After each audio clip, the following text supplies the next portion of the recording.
ফেসবুকে show off করতে গিয়ে মালয়েশিয়া এক বাংলাদেশি প্রবাসী এমন বিপাকে পড়েছেন যেটি হতে পারে আপনার জন্য শিক্ষা। গত কিছুদিন আগে মালয়েশিয়াতে এক বাংলাদেশি প্রবাসী তানজিল নাম, সে ফেসবুকে একটি পোস্ট করে। সে পোস্টে একটি বাংলাদেশি পাসপোর্ট এবং একটি মালয়েশিয়ান পাসপোর্ট একসঙ্গে নিয়ে হাতে ধরে ছবি তুলে পোস্ট করে এবং একই সঙ্গে আরো বেশ কয়েকটি ছবি পোস্ট করে যেখানে বাংলাদেশি এবং মালয়েশিয়ান পাসপোর্ট একসঙ্গে সে দেখিয়েছে। সেই সেই পোস্টটি করা হয় থ্রেডসে। তো এতে করে যা হয়েছে, সেই পোস্টটি মুহূর্তে ভাইরাল হয়ে যায় এবং এই পোস্টটি ভাইরাল হওয়ার পর মালয়েশিয়ান নাগরিকটা এটি দেখে রীতিমতো ক্ষুব্ধ হয়ে পড়েন।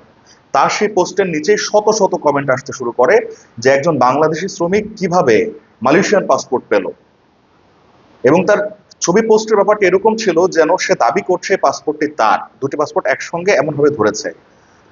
স্বভাবতই যেটি হয়, মালয়েশিয়ার নাগরিকটা সেই পোস্টের কমেন্টে এসে ক্ষোভ ঝাড়তে শুরু করে এবং মালয়েশিয়ার বিভিন্ন আইন শৃঙ্খলা রক্ষাকারী বাহিনীকে বিষয়টি অবগত করতে তাদেরকে ওখানে মেনশন দেয়। মালয়েশিয়ানদের এই তীব্র ক্ষোভ আর ফেসবুক, ইনস্টাগ্রাম সহ সব জায়গায় প্রচুর শেয়ারের ফলে এটি মালয়েশিয়ার আইন শৃঙ্খলা বাহিনীর নজরে আসে এবং তারা গোয়েন্দা তথ্য সংগ্রহ করা শুরু করেন।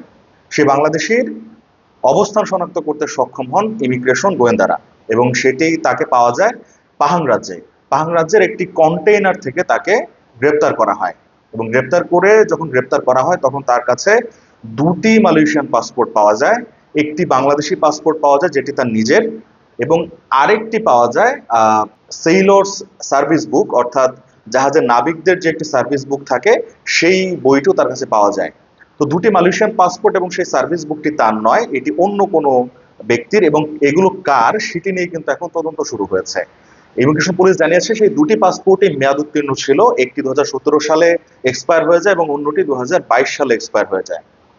এই পাসপোর্টগুলো তার নয়, কিন্তু এরপরে এই পাসপোর্টগুলো তার কাছে কিভাবে এলো এবং সেটি সামাজিক যোগাযোগ মাধ্যমে পোস্ট করেছে এবং পোস্ট করার ফলে যা হবার তাই হয়েছে।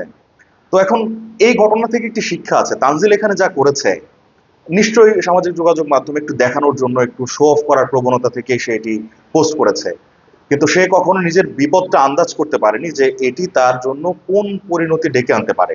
এখন খুব স্বাভাবিকভাবেই পাসপোর্টের মতো এমন স্পর্শকাতর ডকুমেন্ট, একজন মালয়েশিয়ান নাগরিকের এত স্পর্শকাতর একটা ডকুমেন্ট তার কাছে কিভাবে এলো? সে কি এটি কুড়িয়ে পেয়েছে, না কেউ তাকে দিয়েছে, নাকি সে চুরি করেছে? নানান ধরনের কনস্পিরেসি কিন্তু এখানে তৈরি হচ্ছে। তো এর ফলে কি ঘটবে? এর ফলে ধারণা করা যায় শেষ হলে তাকে সম্ভবত মালয়েশিয়াতে রাখা হবে না, তাকে ডিপোর্ট করা হতে পারে।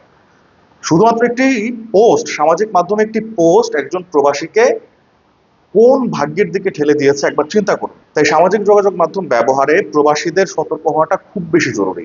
বিশেষত যেই দেশে আপনি আছেন সে দেশের আইন আপনাকে প্রতিনিয়ত কিন্তু জড়িয়ে ফেলবার কিন্তু একটা সম্ভাবনা থেকেই যায়।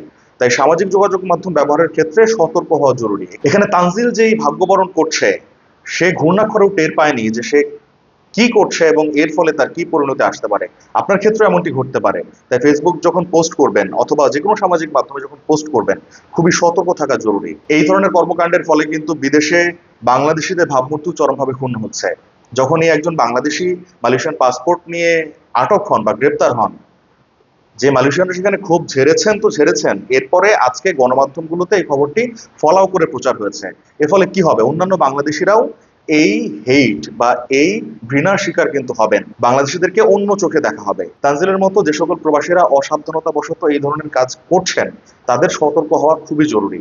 এতে করে নিজে তো নিরাপদ থাকবেনই, দেশের ভাবমূর্তি রক্ষার স্বার্থেও এই বিষয়টি মাথায় রাখা খুবই জরুরি।